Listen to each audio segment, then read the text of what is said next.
Yeah, I think that you know, I'm all for like finding having like meat alternatives or whatever for people who for whatever reason want that. But like I think that having like highly processed soy items is a bit of a step backwards. Yeah, they have not gotten to actual replacement yet. It's like No. it's aesthetic replacement, Yeah. but the nutrients are not quite there. No, exactly. I think that it would be really hard to ever come up with a plant-based alternative to meat in terms of nutrition. Just because like the level of technology required, you basically have to reverse engineer animal biology, because animal biology is really, really, really good at turning um, plant-based things into meat. It's like literally what animals are doing. So, there's a reason why it comes packed with a bunch of nutrients and it's easy to digest and stuff like that. I probably like fungus-based things is probably like a step in the right direction because at Yeah. least at least fungus has technology to be, has like nanotechnology that's capable of transforming simple things into more complex biomolecules. That's probably the direction I would go in if I was coming up with like Yes. a plant thing. Is like fuck this soy shit. Just like let's work on like fungus type burgers. Yeah. So, what kind of uses do you put to psychedelic mushrooms when you take them? And then Uh, that comes with a leading question off there, but because I already know generally what you think you use psychedelics for, but I want you to say it out loud. I use them as a work aid, a productivity tool, um, like a creativity enhancer, sort of like a perspective enhancer, a negative emotion dispeller, um, catalyst type thing in small quantities to help myself get out of my own way when I'm trying to bring something to fruition in the world. And what do you take real doses of it to do? Uh, I don't know. I don't have a lot of experience with that, to tell you the truth. You've had like one trip, two, three, Yeah, yeah, one or two real ones. uh, Um, with any substances at all, not mushrooms at all, like still just two or three ever. um, yeah, yeah, it's two or three actual ones, with mushrooms. Nothing else besides that. One of them was the first real one was in Finland, in like around like 2015. Um, I was out with this lady that I knew who was like a shaman, and she, she actually was like she legitimately was. Did she Um, look like a shaman? she did. She looked she had like dreadlocks, really similar to you actually. Did she look like she was a blue person from James Cameron's Avatar? No, not exactly. Uh, but she was a very mystical person, and yeah, those are the first. She grew the mushrooms herself and like offered them to me and a couple other people, and it was kind of like a guided thing. And I saw, yeah, it was the first time I ever. It was the only time I ever had visuals, like real, no kidding. Look at the sky and see a bunch of like twisty rainbow Hmm. holographic shit. That was a Wow. yeah, and like kind of seeing like time and space distortion. You know, trees kind of like waving at you with the boughs of their branches and stuff. And I was out in the middle of the forest at this point, so it was a really good. It was a really good setting. It was out by this um, lake that I still remember the name of it because it was such a strange name. It's Imperkainenlampi, which is like this like it's say say even that in again. Imperkainenlampi. It's like even by Finnish standard, it's a weird word. Um, Wow. but it's like a super strange, uh, which basically means like Um, yeah, I think like Umperkainen, I think it means like something like round or like loopy or like it's like a loopy, and then lumpy means pond. So it's like weird loopy pond or I don't know, which is like oddly appropriate, and like we totally didn't plan it, but That's um, that's a name someone on mushrooms would give to the lake that they were taking mushrooms next to. I think it was based on the shape of the lake, really, because the problem in Finland there's like so many fucking um, yarvis and lampis, which are like lakes and ponds, that there's like thousands of them, thousands, and you just run out of names. And so, like on a map, it's really funny. There's like round lake, small lake, big lake, long lake, short lake, skinny lake, top lake, bottom lake. Like you just get really It's like like a I don't know what the fuck this lake is. There's already we're running out of names here. Like it's like a Seuss novel, a Dr. kind of, Seuss book. kind of, yeah.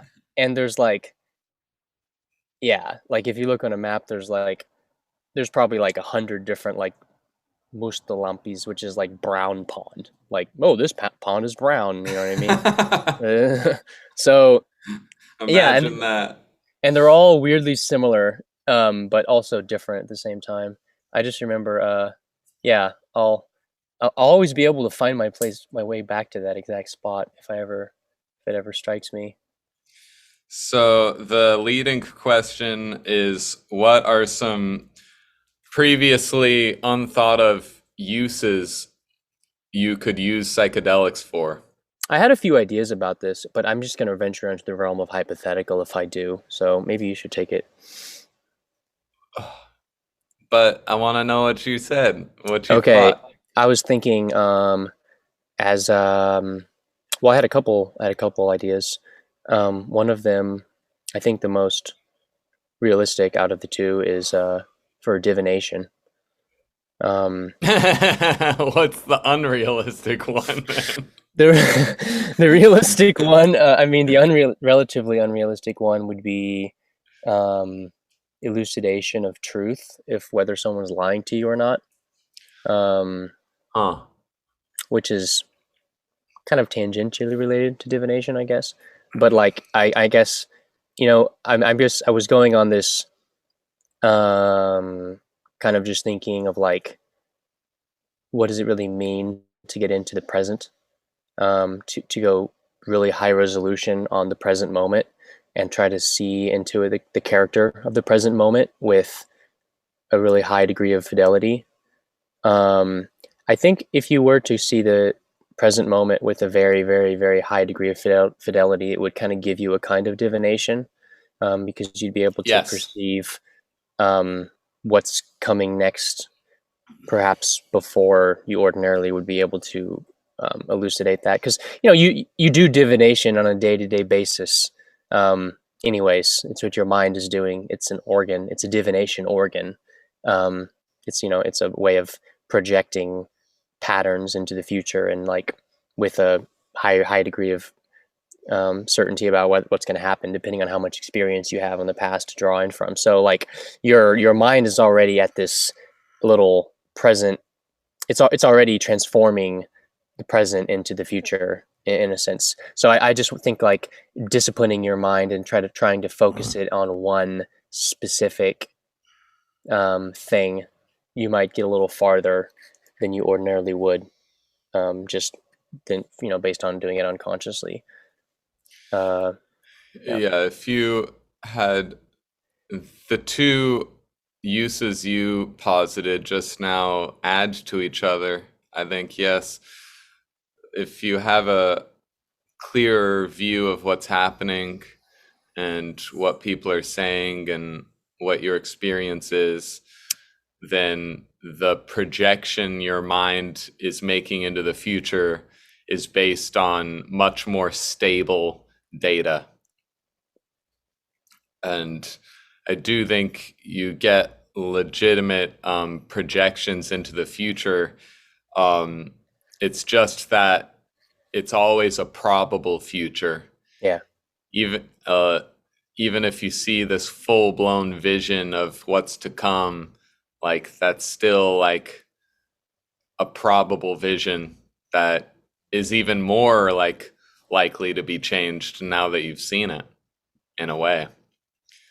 Like it can go Yeah, but it can go both ways. As soon as you see a vision of the future, like you're now further convinced that that's what's going to happen, or you are shown it, or it appears to you that as an opportunity to change it before it happens.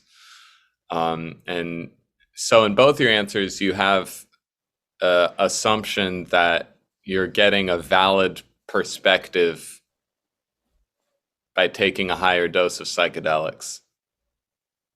Is that what you think of them as doing?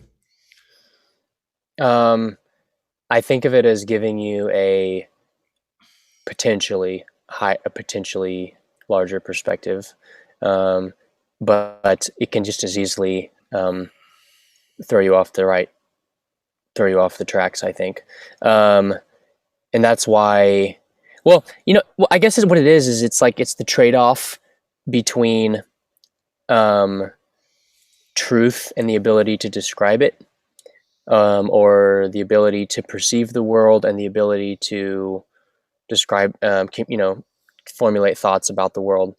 Almost feel like what's happening when you start taking progressively higher doses of psychedelics, you're just moving yourself along the axis toward more perception, which starts exposes you to things that require um, progressively higher levels of language to be able to encapsulate. You're So saying there's a trade-off yeah, after a certain point of I'm of I'm getting further and further out. There's a more and more intense challenge of how to articulate what happens there. I'm saying there's always a trade-off that it makes sense to think of normal to posit the existence of this trade-off in even in normal life between the quality of an experience, the sublime quality of an experience, let's say the content of an experience, deeply meaningful, important experiences that encapsulate a lot of other things, and the ability to translate those um, experiences not only to other people, but first even to yourself to form thoughts about them. And under normal waking consciousness, you have, different people are different baselines. Some people really don't perceive, um, they don't perceive a lot of nuance or density or depth into the world. And then the language that they use reflects that experience or lack thereof. So you don't need a lot at the base level of not perceiving a whole lot. The only words you really need are related to kind of like what like a small child would talk about. Like they want this, they don't want that. What is this? Like yes, no. You know what I mean? Like just basic words that signal your intentions to other people about really apparent things. Um, I think that's kind of it's like the kind of language you use to talk to animals. You're not going to go up to your dog and be like, so like what do you think, like what's your metaphysics? You're not going to ask your dog that. Dog doesn't have the tools to formulate that thought. It's almost a moot point of whether or not the dog thinks about that, because there'd be no way of knowing what the dog thought about that if the dog couldn't describe it to you. And I think that's like what language is doing, is it's playing catch up sort of to the perceptions that you have. So under normal consciousness, you're at a kind of an equilibrium level where the amount of what you're perceiving is sort of like limited, but also sufficient for your ability to put it into words. But then if you push yourself away from that baseline and you start pushing yourself towards you start opening the doors of perception, as it were, right? By Huxley or whatever. He is it Aldous Huxley or Aldous Huxley? I never know how to pronounce his name. Aldous Adalus Husky. Husky. Yeah, It's Aldous Huxley. thank you. Is it not? Am I thinking of Dumbledore? No, what's his name? Well, that's Albus. Albus. Fuck. All right. Okay. The Doors of Perception guy. All right. Did you read that book? by Yes, the I way? did. It was fantastic, It's a great phenomenal. book. It's a great book. In any case, when you start you start opening the doors of perception. Um, your language, it doesn't like there's like a bit of a lag. You know what I mean? Which is why like people like trip balls. What did you learn?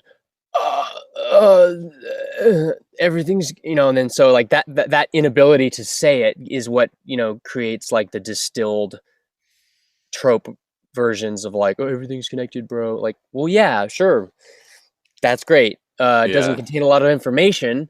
It's yeah. true, but it's like it's not like you're denying the truth of it, but like it's not that useful because it's so general. So I mean, there's an art in like distilling the general to the specific, and that art is not. I don't even think the universe can knows how to do that. That's like what we're trying to do actually is make it particular and communicable. So I don't know. I think yeah, psychedelics are just sticking your head a little far deeper under the surface and having to have a little bit deeper breath when you do it. I haven't taken them in so long, but and it puts me at a similar headspace to you, um, because you haven't had more than two or three big experiences, Yeah. and I suppose I've had a lot of them, but it's Mm. been so long that I'm in a relatively like sober state, Yeah. relatively speaking, but it's still like all those experiences like directly formed who I am now, and the regularity with which I go to that archetypal place voluntarily is still like very regular. It's just like smoking a little weed and being by myself instead of with other people is sufficient to get those engines running. And it seems to integrate, it seems to get me more in touch with the like core at the core abstract of my experience, and it puts me in a place to deal with things symbolically and poetically, and um, take each given feature of my life situation, and in that more shamanic place it's very easy to like abstract each feature of my life situation into a symbol, and play with the symbols as such. And oh well, I'll just jump to another one of my prompts, which was about tool using, Yeah. and the way the action of a tool becoming indistinguishable from an appendage of your body if it's a tool that you're comfortable with. Psychologically speaking, the ballpoint pen in your hand becomes indistinguishable from your mind. Yeah.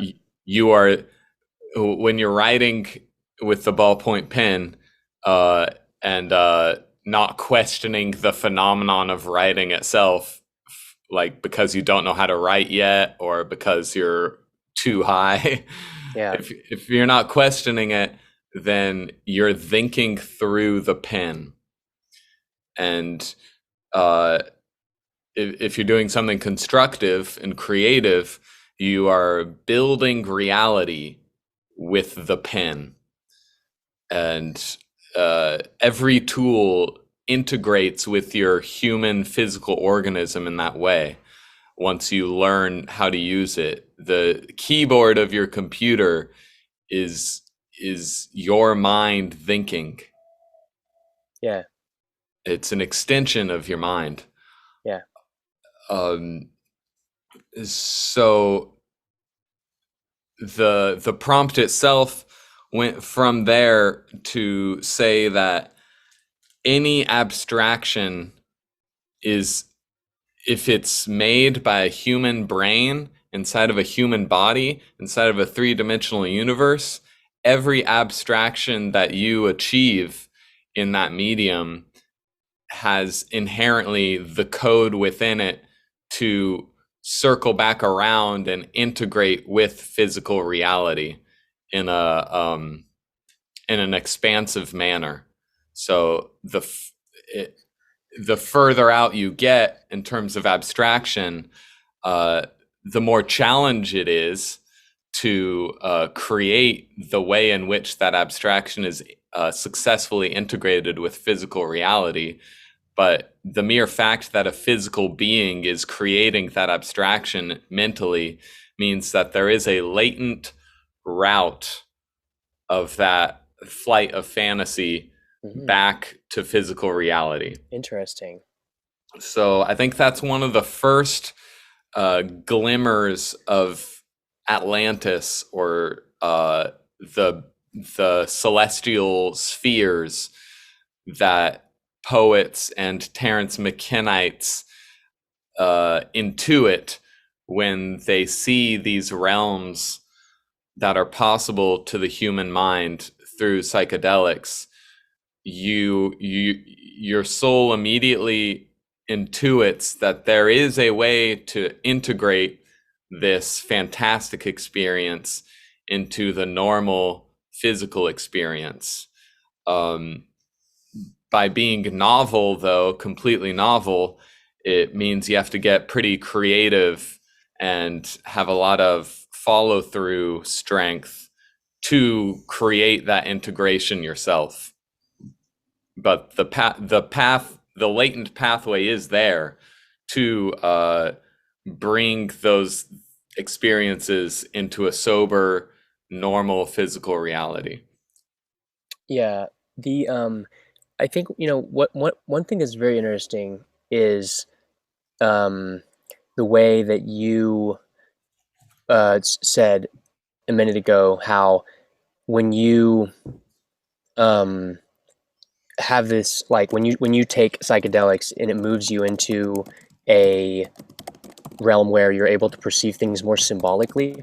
I really related to that. And it occurred to me that perhaps the reason why it seems that way to you, that when you have um, more expansive experiences, that you perceive it as a kind of poetic, like a symbol, um, like that like the way you conceive of experiences or perceptions is in terms of poetry or symbolism. I think that that might be related to the fact that you personally have exercised your artistic muscle so much that whenever you encounter something that you don't know, you bring to bear an artistic lens on it as a mode of integration. I think that might not be universal. Um, that when some people, like if you take psychedelics and you have a more expansive experience, you might not necessarily perceiving things as poetry and as artistic elements needing to be integrated. I think is a reflection of your one of perhaps is a reflection of one of your personal modes of um, relating things. And I think it's pretty interesting to maybe look at the way that your perception changes and consider it through the kind of lens of who you are, um, as like defined by your set of habits and your habitual ways of like framing the world, which includes like new elements. Um, but I think, I mean, obviously, in order to figure that out, you would just need to find people who were capable of being objective about the way that their perception changed. Um, and that's, of course, like the hardest thing in the world, because, like, especially as your perception's changing, like it's this, you don't even have a stable platform to stand on. So, you know, I think that um, you know raises a little raises an interesting kind of point about the value of microdosing, or at least progressive dosing, so that you can draw some kind of like A to B, B to C type thing in your mind. Uh, And you might say that that's like antithetical to the idea of like gestalt perception or something, which is obviously one aspect of the psychedelic experience. But I think it would just be really easy to miss some of the more latent aspects of the experience as well. Um, Well, people take high doses for the wrong reasons often. They don't take this idea for granted that I just posited, that abstractions are meant to loop back into and add to your physical reality. People are trying to escape.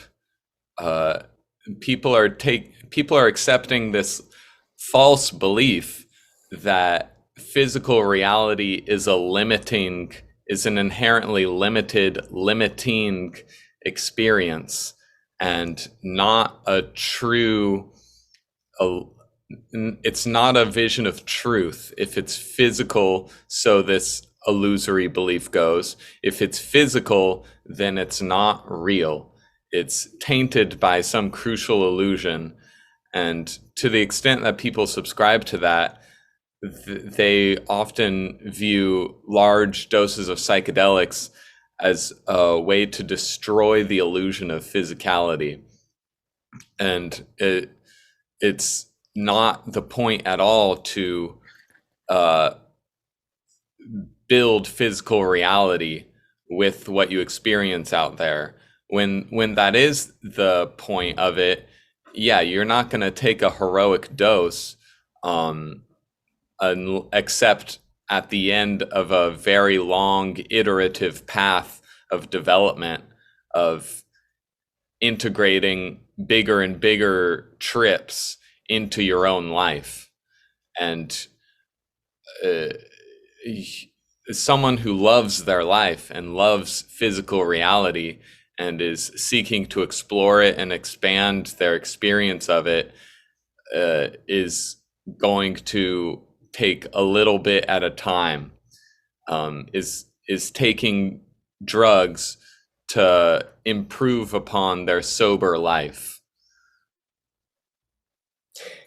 yeah, and the progress that you make in developing your own language, your ability to talk about things, I think is kind of like the framework or like the scaffolding or like the substrate on which you are able to retain valuable elements of novelty that you encounter in your state of expanded perception.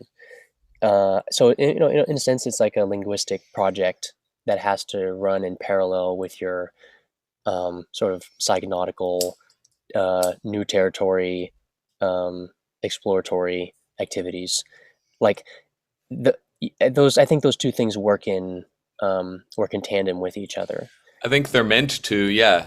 Yeah. Um, And artisanship, like coming up, like weaving symbolic elements of the world and stories into songs and poems is one mode of language. So you expanding into the unknown become more of yourself. You become more of an artist.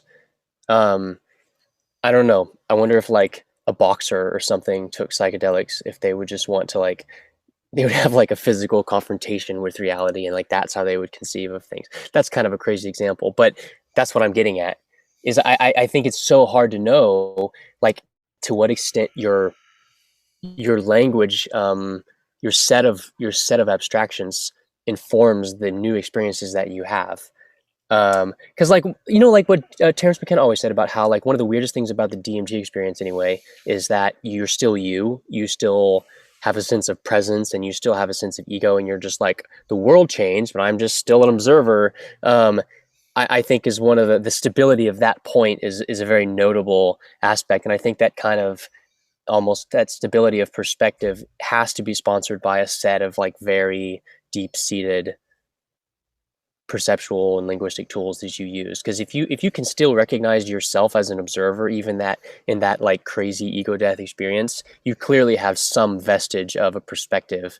Because if you didn't, you would be well, you'd be running afoul of like the whole Cartesian idea of you know so you don't think anymore, therefore you are not. So, it's just the whole um, kind of like self-referential nature of being is like the most basic little thing that if you don't even have that, well, it doesn't occur to you to ask the question of whether you not or not you exist.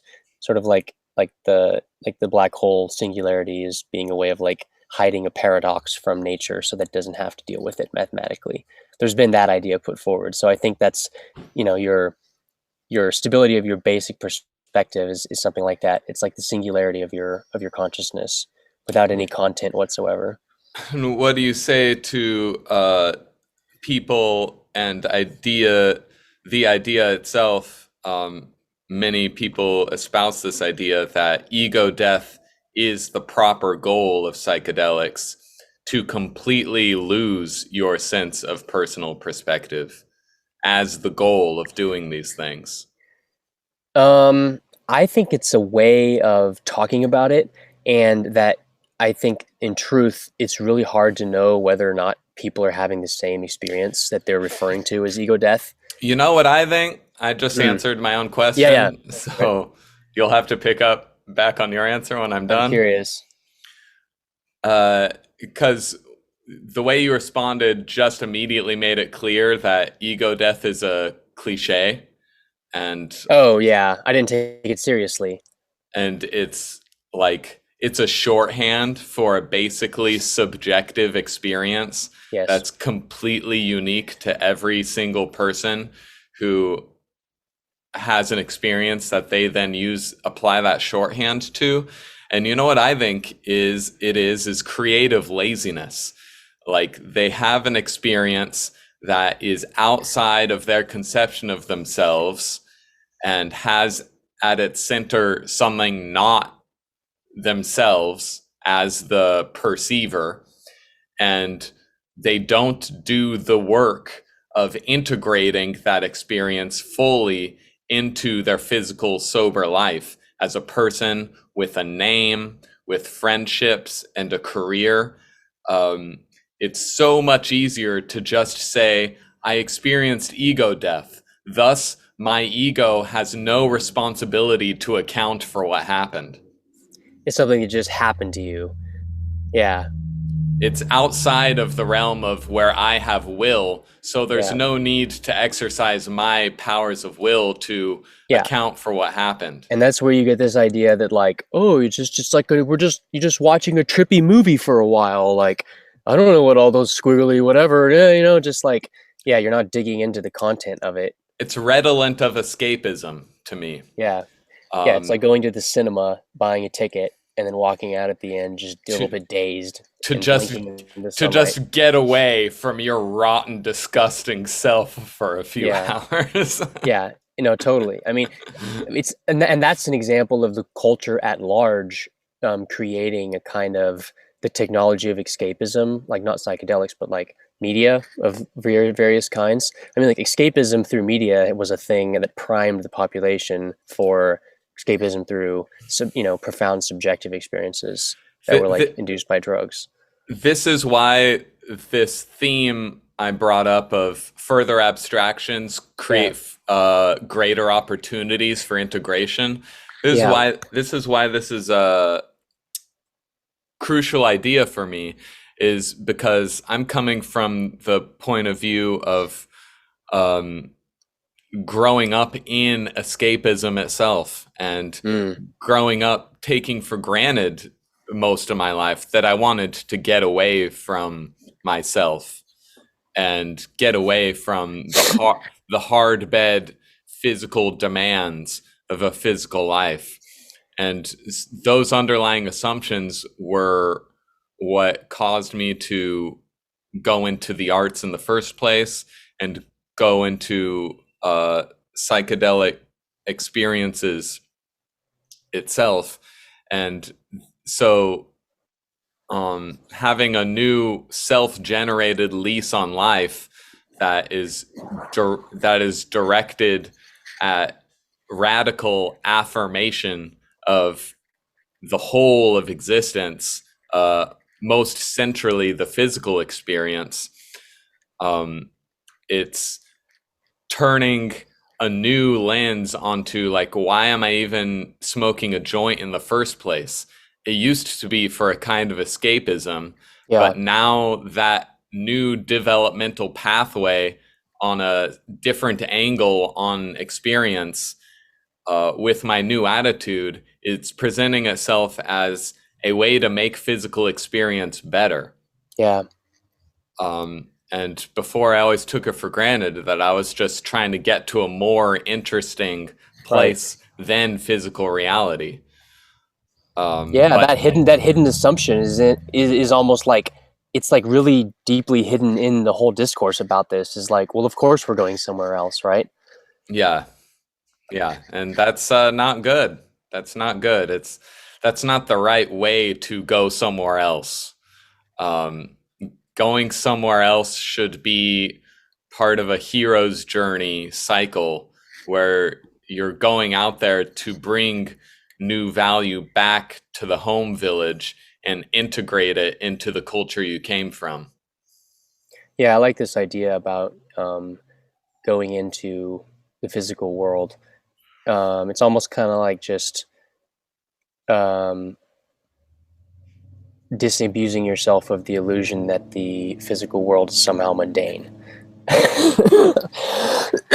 Like, like if you wake up every day and you're just like, yep, all right, guess I'm just a human in a world. A lot of really crazy stuff going on. I guess you could look at anything. Like I could pick up literally any object, and like it would blow my mind if I was open to the fact that it wasn't ordinary. Yeah. Um, you know, yeah, we are the escapism does seem like a little bit of a joke in a way because it's like what you don't even know what this is. You don't, like Yeah. is this world is this not a good enough video game for you? Yeah. To dismiss physical reality requires the most gross personal errors about the nature of physical reality. It requires some really uncurious takes on what the hell is going on. That to give you the idea that somehow like, oh man, I'm glad there's some people that made cool media in the world that wasn't lame. I'm gonna find that and just pay attention to that. You know what I Yeah. mean? So like maybe okay, what's changed is the accessibility and the spoon-fed silver platter nature of reality. Um, you're enjoying it in spite of the fact that the complexity and depth is reduced, but the fact that it's disproportionately more accessible to you because it's been engineered to be accessible to you is why it seems compelling. And I think it's easy to go too far here. Like it's easy to take a kind of like um, anti-intellectualism with this attitude, going like, why are you packaging ideas for people?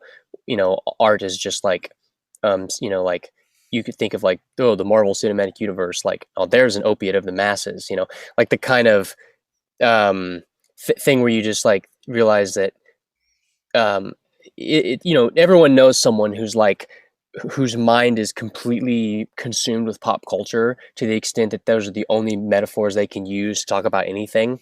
And like all roads lead to Rome, all conversations lead back to the Avengers or something like that. Like we all know people like that.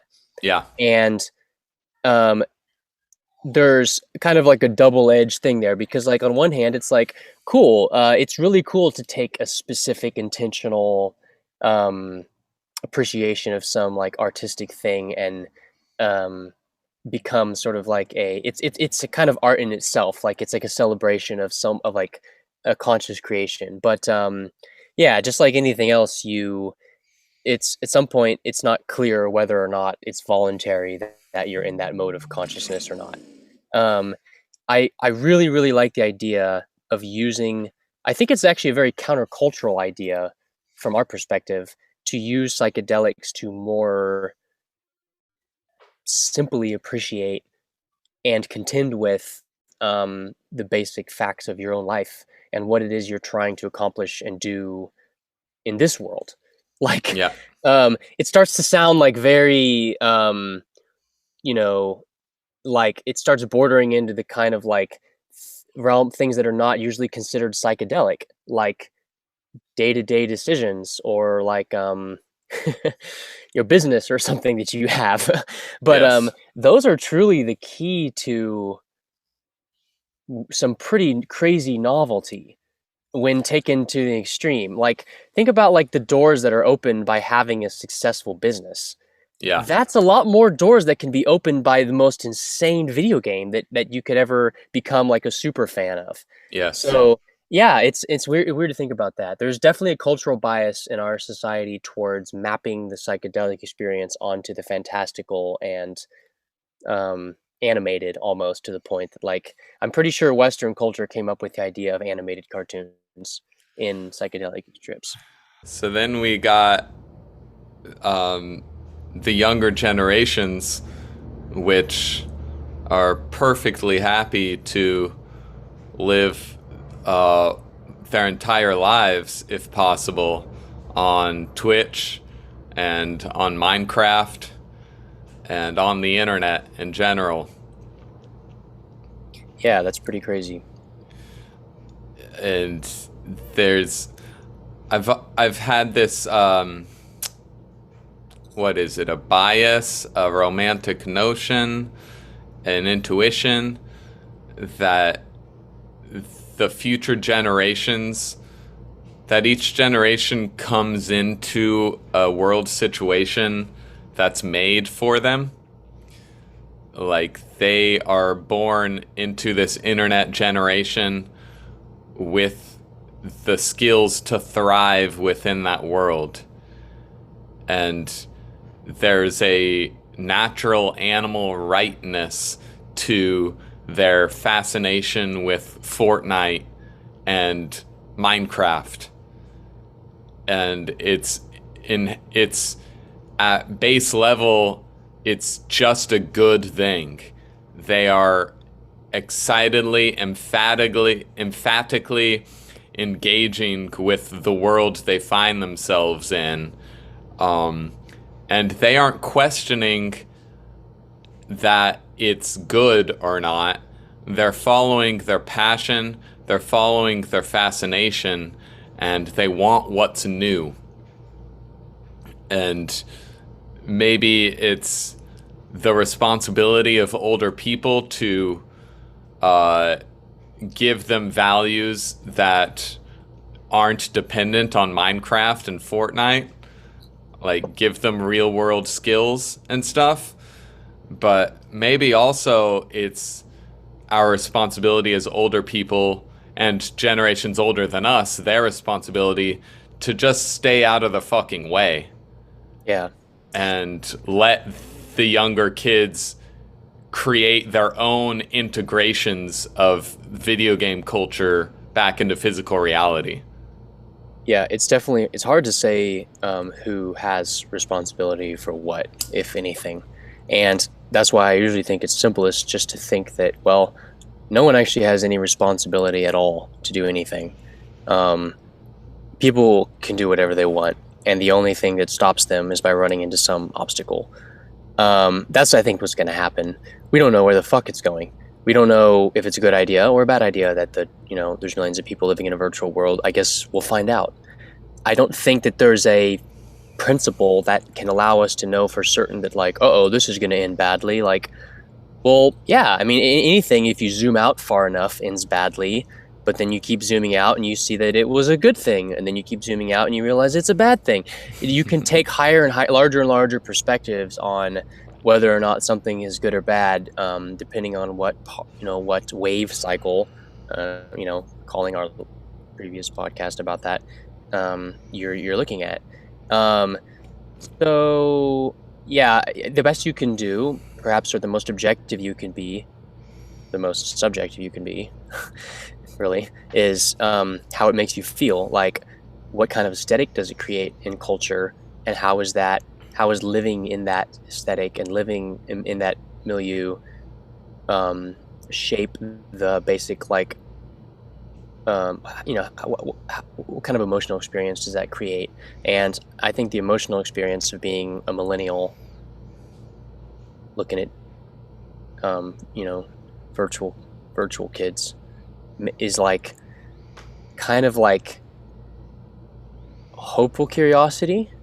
Um, you know what I'm saying? Like I go, man, I hope this works out. Like that's my general take on it. I don't want to write it off completely because I feel like I'm personally deeply attached to the internet, not as maybe like a video game or like those kind of things, but like as a social experiment. And like I've always believed in it. I'm very hopeful about the inherent goodness of some digital technology. That there's still some good that in it. And that's harder and harder. That's a more and more untenable position these days. Um, I, from a cultural narrative standpoint, I'm not convinced at all that the digital world is not doing a lot of good and hasn't done a lot, is continuing to. But yeah, it's just changing really fast, and so Gen Z are just like the canary in the coal mine, guinea pig. Like, well, y'all decided to be born in 2000. Being born now basically guarantees that you get a free complimentary sign up slot for the grand social experiment of what happens when we virtualize human life. Like, well, you get a front row seat. yeah, And everyone yeah. alive today gets to, if they're paying attention, gets to see what happens to these kids. But yeah, I don't want to I don't want to count myself out of it. I want to be part of it too, but maybe with a little bit of wariness and curiosity, as much as I can stand. I'm I'm highly doubtful of the whole experiment. And when I see my friend's kid uh, purely only want to watch YouTube and play Yeah, video games, and right. he's not in very good shape, not sure how good his diet is, not sure if he's developing real good relationships with his peers or not. Uh, it's just all video games and YouTube, and I don't like it. It's my knee jerk reaction. But I look back on my own experience when all I wanted to do growing up was play video games. Yeah, That was my life. That was my entire focus, was when am I getting to the next hour, 2 hours, 3 hours where I can get back to what's fucking important here, right, which is right. video games. Nothing else was important. Yeah, And hearing of different parents with different people my age and different people's attitudes of how their parents allowed them to interact with that or not. I really see the utility of just getting out of the way and letting the person that's actually in the driver's seat of that experience reap their own karma and solve their own problems. And it just, there's a basic assumption that I had that I don't need to project on anyone else or any other kid having a video game centered life. My underlying assumption was like informed by original sin and a Christian household, and like there's something inherently wrong with whatever you want to do. Like if it's something yeah, you exactly. I can relate to that, man. if there's Yeah, anything you want to do, you should feel bad about that and you yeah. should limit that. It was It my underlying assumption, and if you don't give that to kids, then they're just free to positively, affirmatively have experiences. And they just often roll over from there into a successful integration into physical reality if you don't put a stick in their spokes of making sure they feel guilty about every step of what they're doing. it's the uniquely Protestant gift to humanity. The metaphysical conception of virtue as a zero-sum balance sheet. Um, or not virtue, but like, well, pleasure. There's like this association between things that feel good and things that you should feel bad about, that like cosmically balances itself out And miraculously. morality and pleasure are Yeah. conceived as oppositions, Isn't and that interesting? that's fucking wrong, in my opinion. You, you know what I think that is it's there's this idea of a cargo cult, which is like a term that's used in a lot of tech contexts, where like that, and it derives from this potentially apocryphal historical event um, that was said to have happened during World War II, where like a cargo plane was like shot down or had to like drop its cargo or something, and so it like jettisoned its supplies over some remote Pacific island where Yeah, there was people living who hadn't really seen planes and stuff before, and then so they found this box of supplies of like food and all this stuff that just like dropped from the sky, and were like, what the fuck, this is amazing. And so they started like, they thought it was like a gift from the gods, and so they started like, it spawned this little cult on this island where they just sat there in the same spot waiting for more things to come from the sky, and yeah, they were like asking for it to happen. And it's like this, so cargo cult's like the idea that like, because you associate one thing with something that you want to keep happening, you almost like make the metric the target, and so like the way of measuring something becomes the goal, whereas the goal was supposed to be the thing you were trying to get in the first place, but you confuse like a sign for the thing itself. And I think that's maybe was what happened with like Protestantism. What is that, like, at some point when people freed themselves from the shackles of illiteracy, they began to start to see a lot of potential in the world, and they're like, hey, if you try really hard and you put a lot of work into this newly technological literate world that we're all living in, you can get results. But being like a drunk farmer all day, for like just like your father and grandfather and great grandfather and stuff like that, doesn't require as much thought and as much discipline as um, like the newly literate classes. And so that aesthetic or that attitude of like, you have to put in work, and then in doing so, the pain you feel of forcing yourself to be disciplined and sober is going to lead to these good things in the future. Like, you begin to like um, almost like fetishize the pain itself or the experience of pushing through difficulty, and you lose sight of the fact that, well, you were moving towards a goal. um, the pleasure, the pain of like overcoming things like and pushing through obstacles is maybe like a sign that you're on the right track, but you can't take it so far that you just start coming up with ways to cause yourself pain, because to trick yourself into the fact that you're making progress. Like, everyone knows that like there's people who have done that, where they just want to almost like busybodies, they want to punish themselves on the daily so that they don't ever get the idea in their head that maybe they're being lazy. It's that's like a right. it's a way of keeping, it's a way of hiding from your own judgment. And it comes out of this error of belief that selfish pleasure is opposed to moral achievement. Yeah. And morals are meant to be a physically integrated phenomena of humanity. When you do something right, your body is built to tell you that you're in the good place and things feel good. And exerting all your strength on something that's giving you resistance back and following through and trying your hardest is supposed to flush you with endorphins, and it's Yes. supposed to feel good. And the fact that there's pain sometimes is not supposed to be central. The fulfillment of achieving something is supposed to physically, in a literally sensual way, it's supposed to feel good.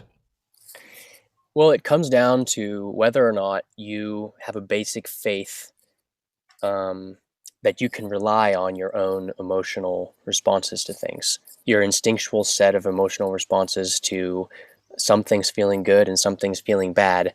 It comes down to whether or not you trust that you can like you're like, I don't think you can go through life believing that your innate emotional compass is lying to you. If you believe that, well, then you're completely fucked. There's nothing you can do. You have to have a certain faith that the way things feel, that there's some truth in that. And that if you can't trust your own sense, that like your own intuition, you have much bigger problems, because then what, are you going to go on someone else's intuition? How do you know whether you're going to trust that person? So it's the same basic question. Go, and that's why it's there's a bit of like perversity there, where if you twist the idea that of like being proud of yourself and being happy with yourself, like, well, that becomes like conceit, pride, hubris. Like, whoa, hold on. You know how many people are suffering because they don't give themselves any credit? What the fuck is this, like, oh, like, people feeling good about themselves is the huge danger of the world? Imagine that. Imagine like if everyone, like, really held themselves in high esteem. Like, can you imagine how many problems there would be? Like, Well, the issue is what a weird perspective. the issue is that you can't control a population of individuals who believe in themselves. Yeah, you're gonna have a real hard time, like shaming, guilt tripping them, and emotionally manipulating them into going along with your things. Yep. Yeah, they're very hard to control. Um, Yeah, yeah, they so control depends on undercutting your trust and celebration of your own experience. Yeah, I'm beginning to realize that social control, it depends upon demoralizing society.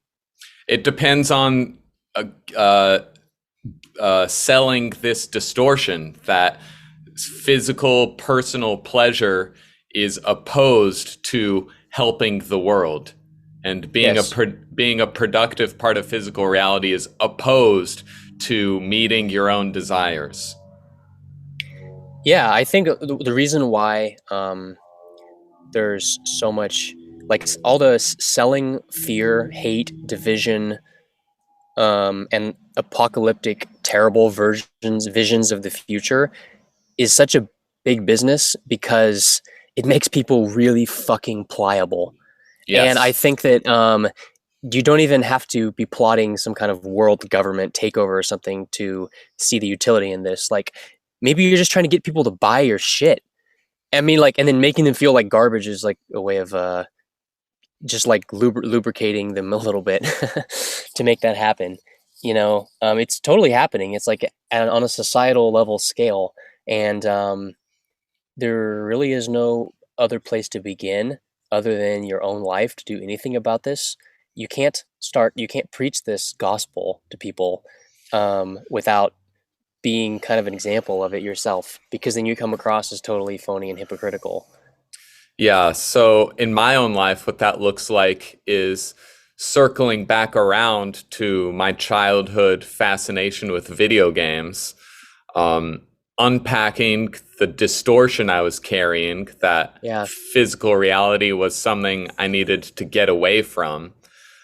Um, it was an acceptable distortion at the time because I was physically small, and the skill sets I had needed to grow for a long time before my uniquely intellectual skill set could effectively change my physical world. So, in the meantime, solve problems inside of a video game. That's understandable. But what things look like now is circling back to that childhood attachment to methods of escapism and seeing them as latent tool sets to apply to real life problems. So, a video game as a tool, a psychedelic drug as a tool, and all roads leading back to the physical organism, which tells you by serotonin and tells you by norepinephrine and tells you contrasted wise with the stress chemical. It tells you where you're at and whether you're on the path of your goals or not. Oh, interesting. So you're kind of taking this um, physical mechanism of serotonin or norepinephrine, these neurotransmitters, and and you're just looking at them as like a integrated part of the emotional, motivational, purpose-seeking system of the universe, The instead of geese, like, the geese migrate. They know where to go. yeah, The human feels a sense of meaning and fulfillment and all at one unifiedness and knows where to go. yeah, because those neurotransmitter, that the pattern of activation in your brain is just as real an aspect of motivation as anything else. It's just that, like, the way people normally talk about neurotransmitters is in this kind of reductive sense where they go, oh, well, it's just like a bunch of, your experience is invalid because that's just chemicals. What do you mean, like, just chemicals? Have you seen chemicals? like, um, we don't understand that either. It's like, by focusing on a layer of the stack that you're sufficiently distant from and can objectify, that's a sneaky way of disenchanting the whole situation so that you don't actually have to explain it. It's often a way of saying that your subjective experience is secondary, when Exactly. really it's the only primary datum you fucking have. Yeah. It's a way of pretending that subjective experiences don't matter. It can be. Yeah. It can be. It can be a way to undercut your trust in your experience.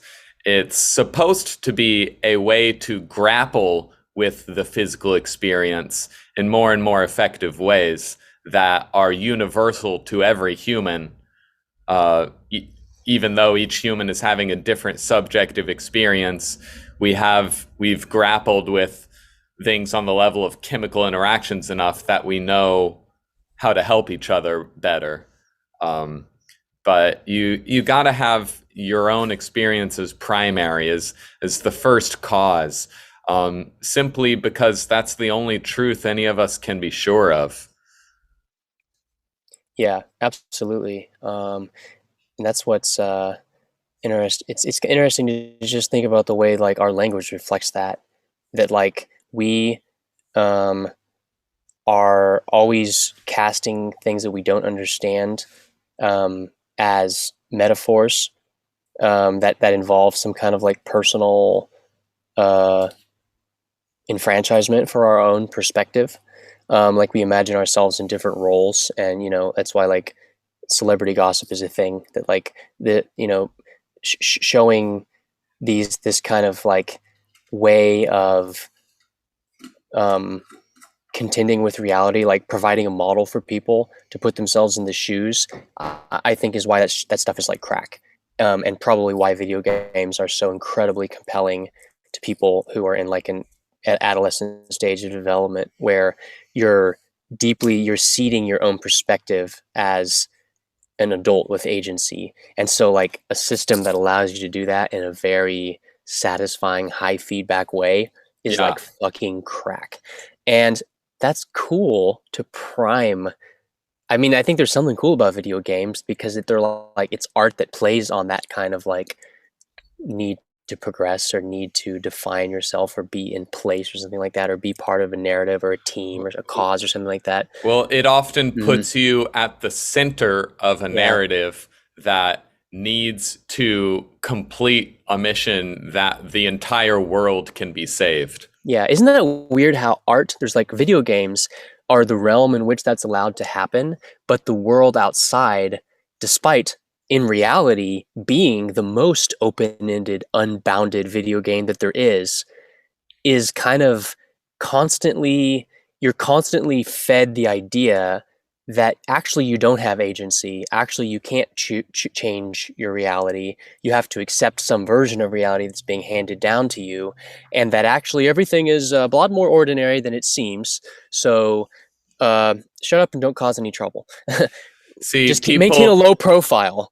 the powers that be require that narrative to be spread so that it can stay in control, and individuals catering, peddling that worldview that you don't have agency, you need to surrender what you want and accept the world as it is. Individuals peddle that to each other to keep everyone on the same plane Yeah.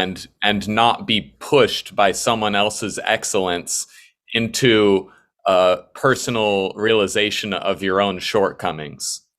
Yeah, it's how you get like that sort of like bureaucratized um, union job aesthetic or like ethos, where you go like, "Hey, whoa, whoa, whoa, slow down there! You're making us look bad."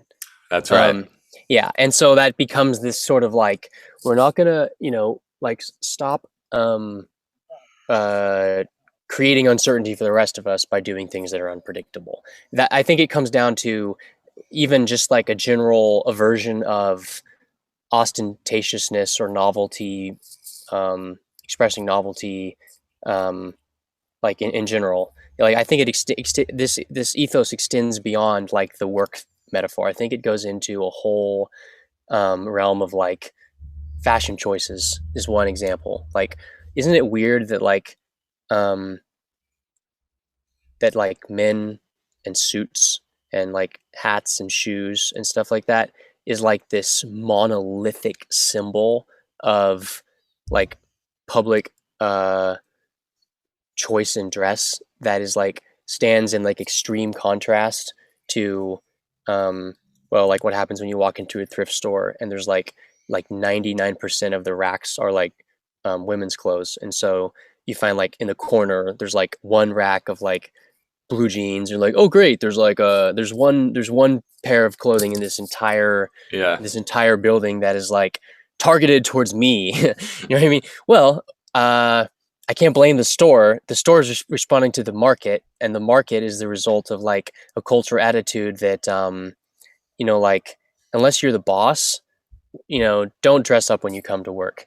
Just look like everyone else. You're gonna have to get Yeah. along with them better. Act like everyone else. You're gonna get along with them better, and just do your job. This isn't a fashion show. This isn't you're not the main character here. This isn't your stage. This is your job. We're giving you a paycheck. That style of dress is a direct reflection of the kind of attitude that you want people to believe that you have and that you feel like you need to have.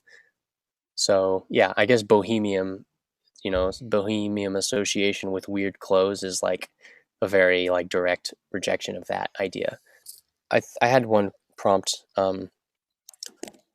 that about moving from. I'll just read it. I've been thinking of this idea for a long time. This analogy between memes and jeans, and it's something I always come back to.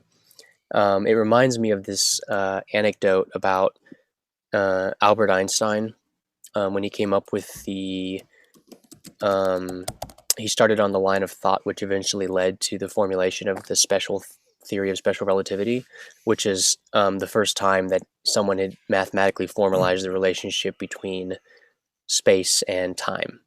And formerly, people had considered time to be this kind of inviolable, um, sort of a dimensionless constant that just could never be changed and wasn't malleable, and didn't Yes. figure into. It was constant for all people, right?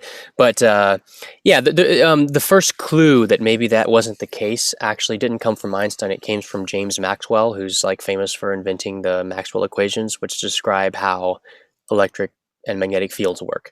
So that was quite a big achievement, and it was experimentally verifiable, and people were like, "Wow, okay, so these Maxwell's equations are great." But what's weird about them is that in the equation there's a term for time that like and time figures into those equations in a weird sort of way that would seem to suggest that it actually wasn't constant for all observers. Um, so most people thought of that as just kind of like a little mathematical oddity that made the equations work but didn't reflect physical reality. But um, Einstein was able to reach his conclusion about the interrelatedness of space and time by just taking literally the analogy between the time term in Maxwell's equations and actual time. So he thought through it, and then he came up with the theory of relativity, which describes how actually time isn't constant at all. and that was like a huge leap in understanding. And it was based on just taking literally the implication of some analogy, some symbol, some formalism. So with that anecdote in mind, I've been thinking more about taking seriously this relationship between genes and genetic information and memes and memetic information, and literally thinking through and sort of like dispelling the idea for a moment that this is just a metaphor, but thinking about it in terms of physical reality, going like, okay, so if a meme is a memetic virus, like a viral meme, if that's a virus in a biological thing, what kind of things in biology are there besides viruses? Like what broad classes of structures are there? Okay, so there's viruses, which are characterized by the inability to reproduce themselves without recourse to some other healthy cells, cytoplasm, and reproductive machinery.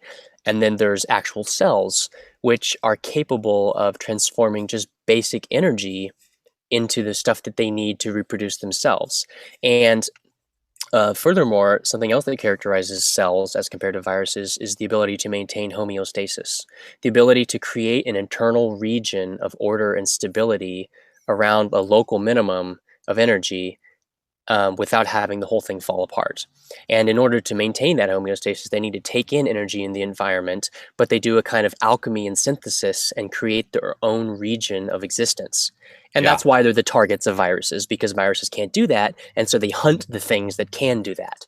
Yeah. So I feel like that's kind of what's happening in the virtual world and culture, is that you have a newly minted ecological framework called the virtual world. And so naturally, much like the likely emergence of viruses on Earth, little fragments of RNA, before there was proper cells, in this virtual world, you have a kind of um, explosion of viral particles that are like little fragments of ideology or something, like, or little fragments of like a joke or like a little or a meme or something like that, or like doge dog or whatever, and it goes around and it's just sticking itself onto any source of health and vitality that it can, and trying to suck it dry. Which is why if anything that meaningful happens, anything meaningful or compelling or uniting, or any like particularly notable aspect of the spectacle in media on the internet, immediately attracts tons and tons and tons of memes that try to use that thing, that chunk of something worth engaging with and paying attention to sort of reproduce themselves. And that is what's created the kind of unsustainable, unhealthy, high velocity, mimetic shrapnel storm that is online social space. I think that in order to sort of move into the next stage of ecological progression, you have to have you have to engineer, create, and participate in structures that are more akin to cells, that don't need to go hunting for novelty and meaningfulness, but are rather like foundries or fountains of meaning or engagement. Like Yeah. the tech industry already came up with the word for this. It's called engagement. Oh wow, this video is really engaging. All right, well then that you can be sure that there's going to be 200 reaction videos to this meaningful video, because those little reaction videos are just trying to cling on to some of the worth of this thing that attracted a lot of attention. Yeah. Yeah. When you have um, uh, uh, positive sum agreements Yes. and interpersonal transactions to mutual benefit require both parties being free and interacting with each other on a voluntary basis. Yes. That's only possible with two self-sufficient parties. If one party requires the other party to participate for them to go on living, then force is what that leads to. Yes. And so positive sum agreements require the ability to say no to an agreement. if it's not profitable for you. So better ideas are ideas that are true and helpful regardless of anyone else's participation in that idea. Yes. Like that's a standard I apply all these more radical new age Alex Light conceptions. That's an acid test I give to those things is, do they help my life even in the face of a world that doesn't believe that? Do I need anyone else to believe what I believe to get value out of my beliefs? Right. Does a given idea make me a more self-sufficient person or not?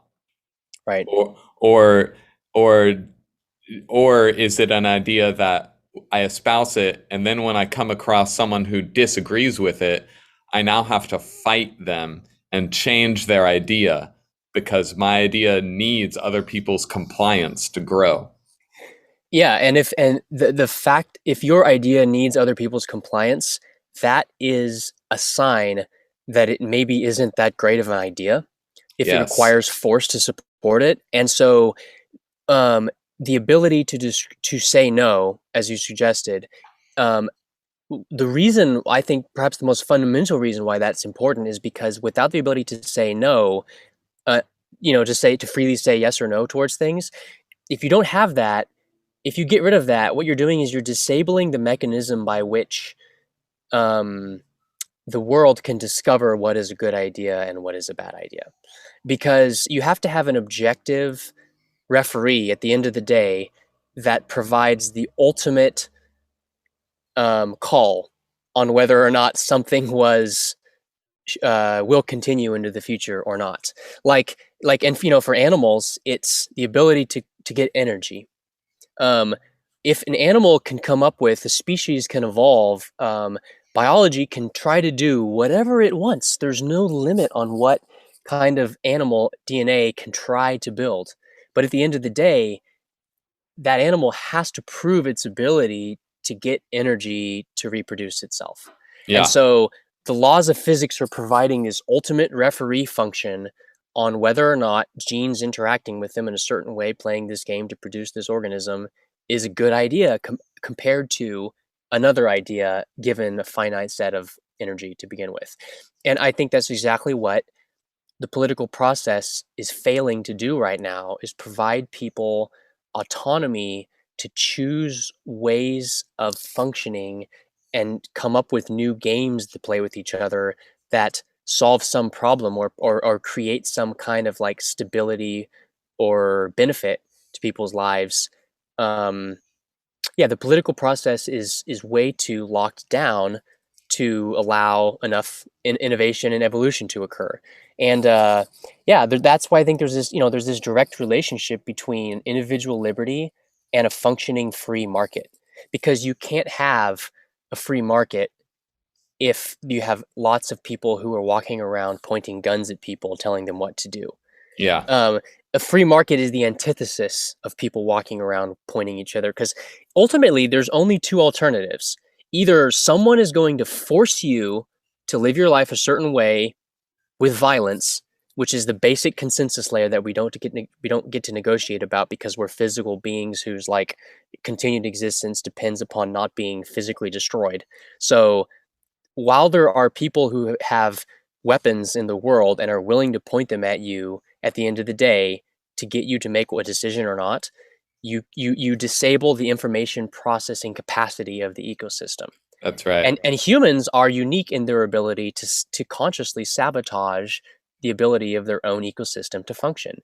In some sense, our attempt to build civilization carries the risk of being extremely anti-ecological.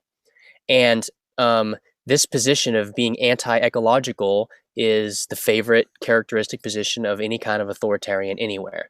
Because the one thing all authoritarians have in common is that they can't let things turn out naturally.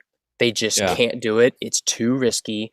There's no way that your complex, uncertain vision of the future can be allowed to exist, while my really simple and completely, totally good version of the future can be done right away. And if you don't Yeah. participate in it, you're responsible for everything else that happens. Yeah. Like, it's a complete shunting of responsibility onto people who don't agree with you and your totally great vision of the way things should be.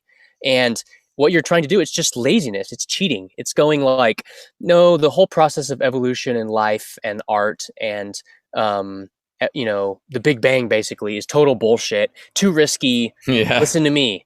Yeah. Like, what the fuck? The very brain that you're using to come up with these proclamations of certainty was Yeah, required billions of years. requires freedom and uncertainty Yeah, to even be able to try that distortion. yeah, There's some connection there, some association there I'm making to your other prompt, taking off from my poem, questioning the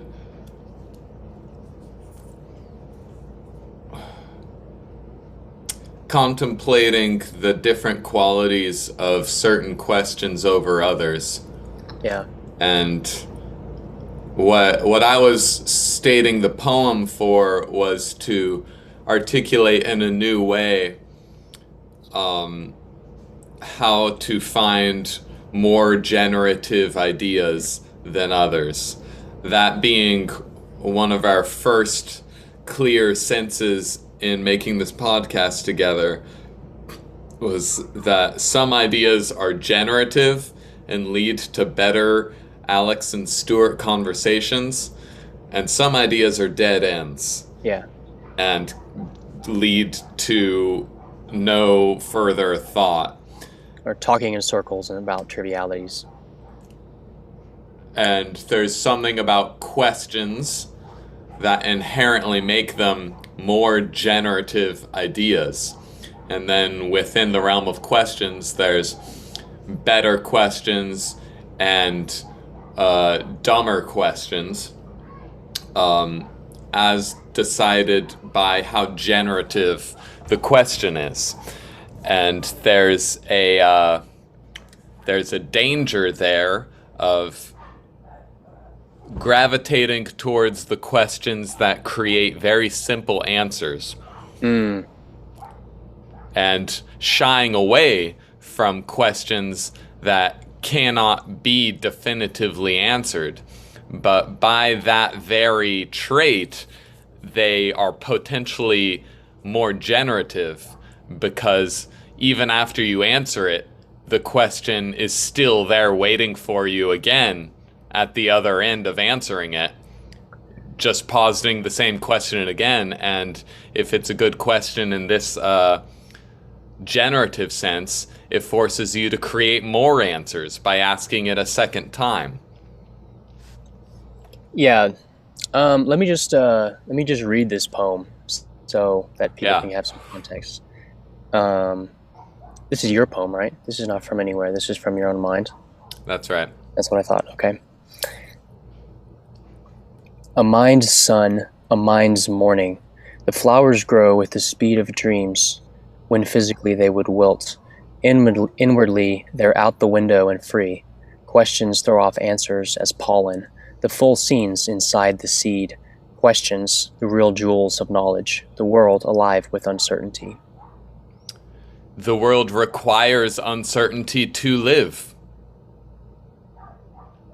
Yeah, I think that's what we just established a few minutes ago.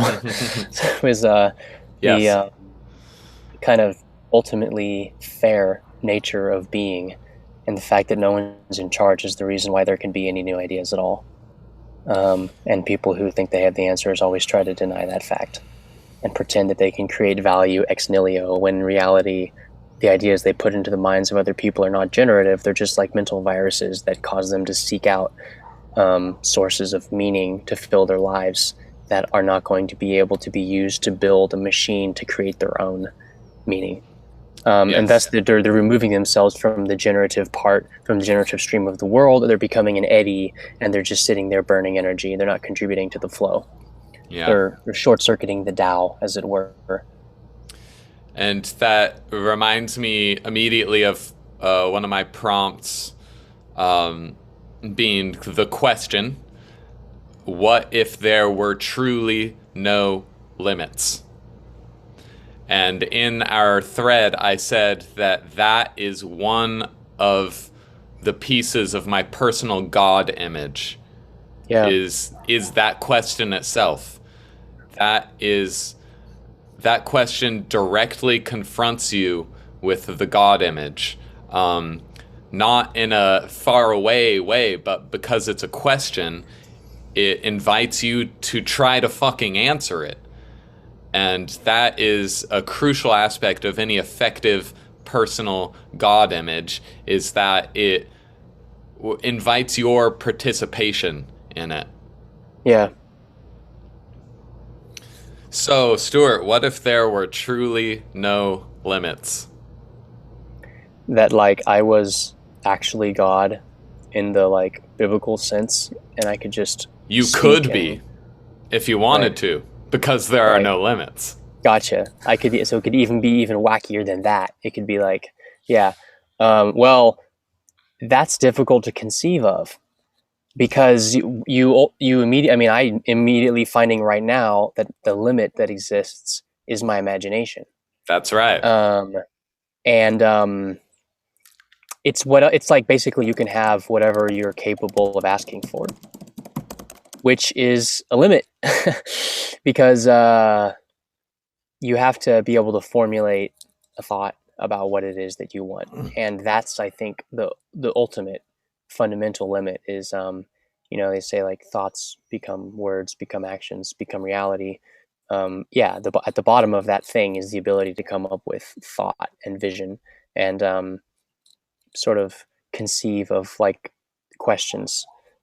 So yeah, they really are the jewels. They're the seeds that grow potentially into a whole lot of other weird forms of reality when carried to their conclusions.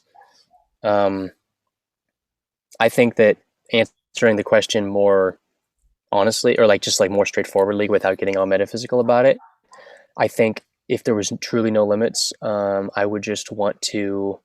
I would work on creating a universe where people didn't have to be apart from each other ever if they didn't want to be. I think that's like would be like the greatest metaphysical good that you as God could ever give anyone is just solve the problem of loneliness and alienation once and for all, and just be So, like, so China made Zoom for us. So they already I mean, like, they already took care of that.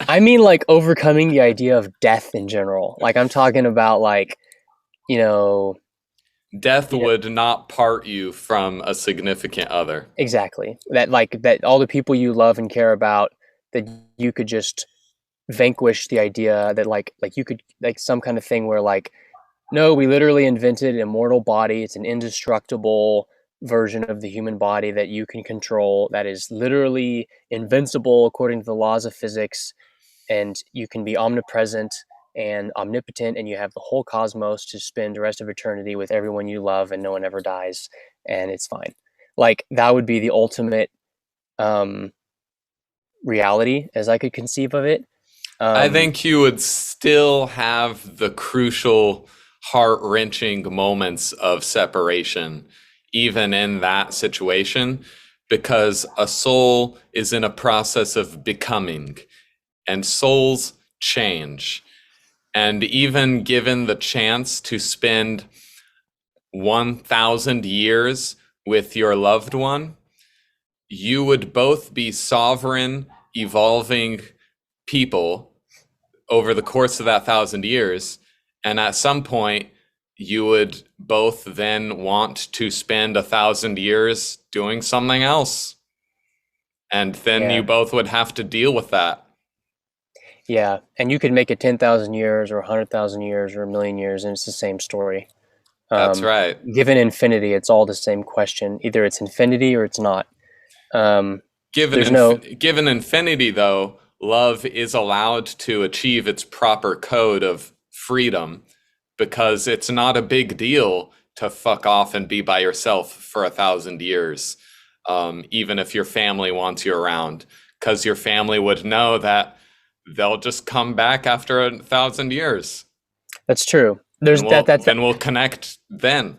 that's the flip side of it, is that it is possible that there is already that situation that I'm describing, but like the whole universe. I mean, it's kind of a Hindu idea, really, that like the whole universe is a drama where it's just the massive billion years long process of the soul getting to know itself through various iterations, different timelines, lives, people's partners that are all kind of like um, a zoomed in version of the life experience of a kind of like universal consciousness.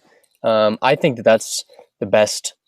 That's like the most hopeful vision of the future. I think that I have is that like humans would seek toward that light and pursue further higher integrated experiences with other manifestations of the divine. Like if we found aliens or something, that we would like try to merge our understanding with them. Or it's really the same thing as like finding other people and trying to merge your understanding with them. Like Yes, it's just a scaled up version of that. Um, it does seem that that is something that your intuition rewards you for doing and pushes you towards, if you're being honest with yourself, like seeking the connection with other beings is kind of one of like the prime directives of the universe, I think, or I'd say at so. least for humans.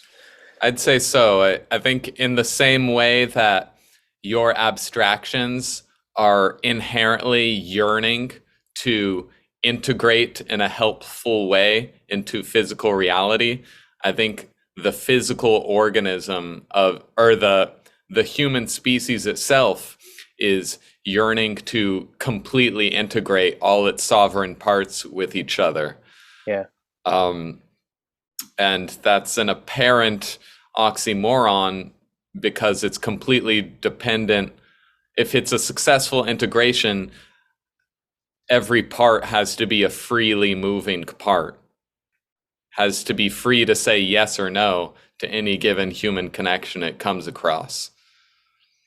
But you you are using that freedom to find the people that you resonate with the most so that you can maximally integrate with those individuals. Yeah. It would be, and this can be achieved on a trivial level if you don't have that many people or you don't have that complex of an integration.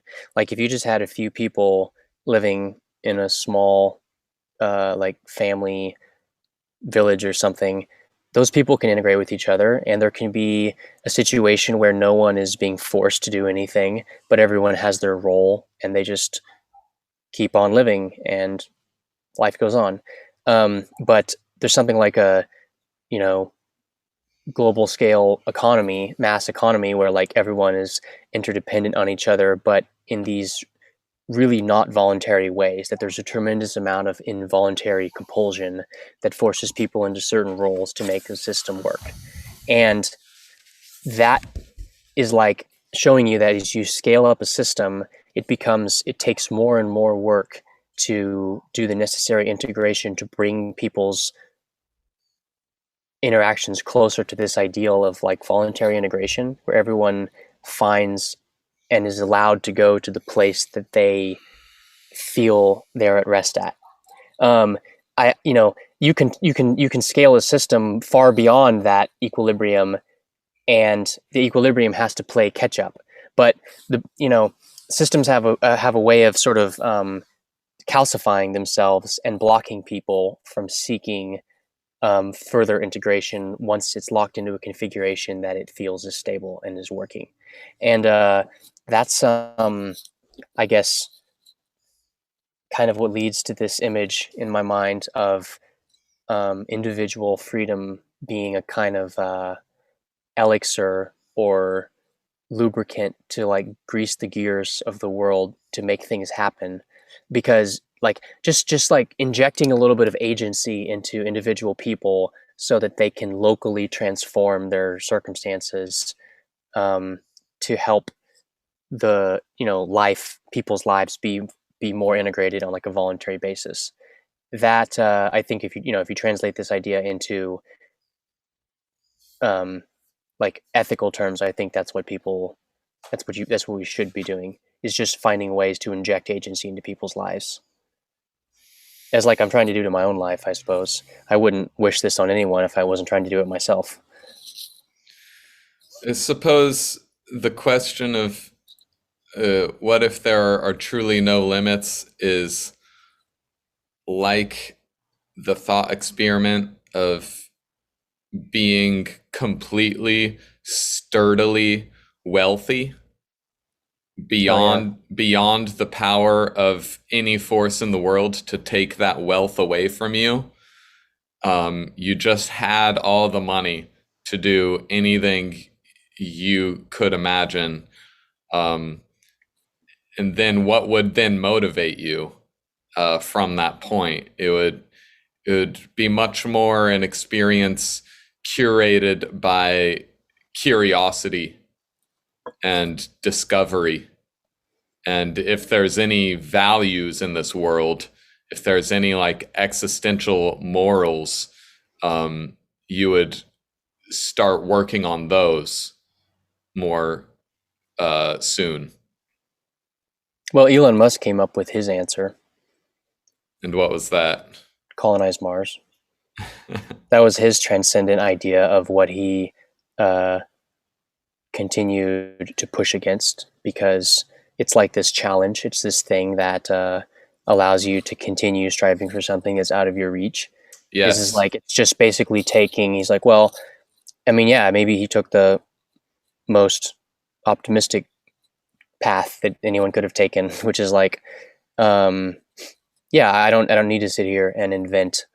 Um, I'm just going to I'm going to avoid the question of what can I do now that I can do anything, by like saying, well, actually, I can't really do anything. There's these like Yeah. there's limits to the world, to my abilities, that are no longer maybe social or political in nature, but are the laws of physics are still providing an obstacle that I can fuck with. Right. And so if I just enjoy the process of solving problems, I have to start working in this domain to keep myself honest and sane. Yeah. If there are truly no limits, then I have some personal limits to start striving against Exa- immediately. exactly. Like, or other billionaires, or immortality. The fact that you're going to die, there's a limit.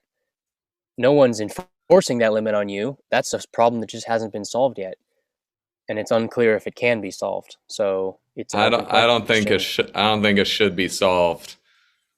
Um, no, immortality.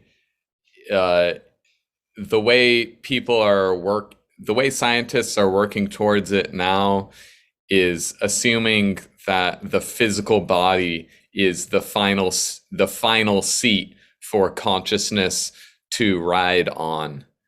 Yeah. And I think death is much more a cocoon, uh, butterfly emerging from the cocoon thing. At a certain point, you're fucking done being in a physical body, and you'll want to move on to the next thing. Yeah, It's you need a new physicality at that point. The way physical systems work is they have to refresh themselves, and so the way your soul rides along that process, it's really easy to think that like your one physical body is the end all be all of your soul's experience, and I think that's a pretty big assumption.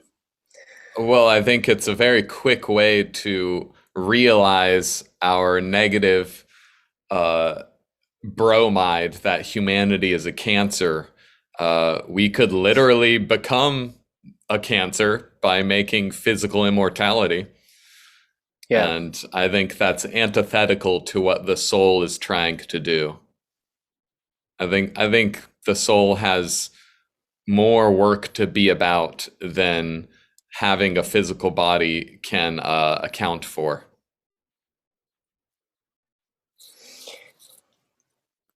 Yeah, well, you take a look at humans, and you definitely might get that idea. Um, there's that whole idea about like I think it was from like C.S. Lewis or something. That was the question of why humans have desires for like spiritual things. Like why do we have like yearning in our soul? Where does that come from? You know, an animal usually wants food because it has a stomach, et cetera, et cetera. So like why do humans seek meaning in the world if you don't have um, if there's not some spiritual aspect of yourself, or perhaps the entirety of yourself, that is on like a mission from God, as it were, to do something in the world. And yeah, there's definitely like a why bother kind of immediate question that arises to the mind of like, so you're telling me this whole system of like, you know, things going on just apparently for the sake of going on and for going on is just that's it. Like there's no intelligence, there's no cognition that's up the stack a little bit that sort of justifies all this Right. activity. Right. Whether or not it is there further up the stack, we have the ability to abstract and imagine that it's there. Yeah, And like a tree, we send branches in every single direction. And for the tree to physically say that there is this one direction of the 360 degrees that you absolutely must not send a branch to, for a tree to do that in one direction would send blockages throughout its an entire organism, and the tree would not be able to live. So interesting. in the same way, a human consciousness sends branches of its agency in every possible direction. One possible direction is spirituality and the attainment of existential values. And because it's possible, there is a part of us built to grow in that specific direction. And to refuse that growth is to accidentally limit your growth in every other direction. Yeah, it's a way of kind of short circuiting your growth process. I would agree Yes. with that. Yeah. Yeah, there's definitely it's interesting that kind of holistic quality of growth that you're describing, where you can't pick and choose the directions of growth without limiting the whole process. Yes. Um, yeah, because it definitely it gets at like what's the purpose of growth in the first place. One of the obviously there's preservation just to make more of yourself, but it's also a process of elucidation or discovery of finding out what your environment is. Um, you know, it's I guess it's like if your roots touch water, like you get the feeling that you should probably keep going in that direction, but Yeah. you can't know that ahead of time.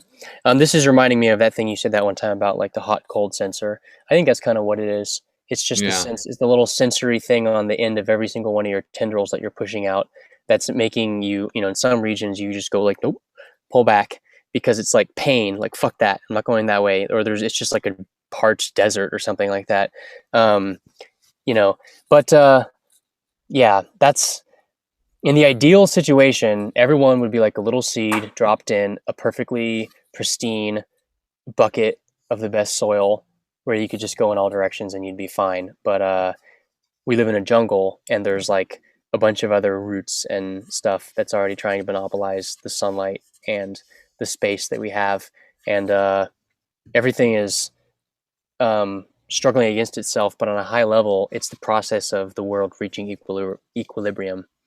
Um, and I think it's totally possible to not have that metaphor in life and just think that you're on some kind of like flat playing field, and that there aren't structures that have existed in the past that are continuing to try to kind of suck you into their games of what's going on and direct you towards their purposes, even if those purposes might be like outmoded and just like decaying and on their way out.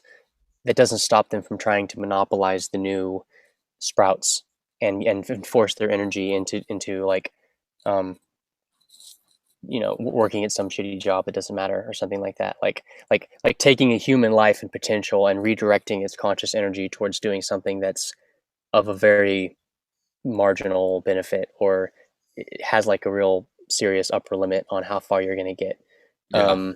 And I don't know, that's the risk of trying to get outside of all of those enclosing structures, is that you might land out in like the parched desert or something, Right. and you might be like the, you know, the starving artist wandering in the desert looking for your oasis, and when you find it, you're like, I knew it, you know.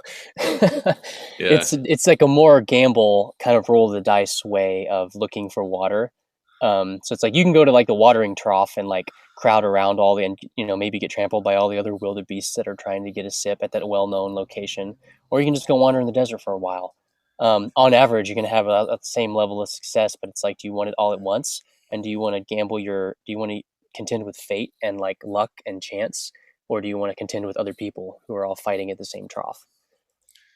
Yeah. I found myself on the walkabout in that place of maximal risk Yeah, simply by committing to my hot cold sensor and taking my own experience of where the roots were touching water as the prime directive. Um, like the watering hole was poisoning me. yeah, And so, in a very immediate, practical, conservative sense, I, from like age 22 onwards, I just started stepping towards where I could tell the nutrition was, uh, in a like deep, abiding way. Like this risk is inherently nutritious, free of the results of embarking on that risk. It's more nutritious for my spiritual tree to embark on that risk than it is to not.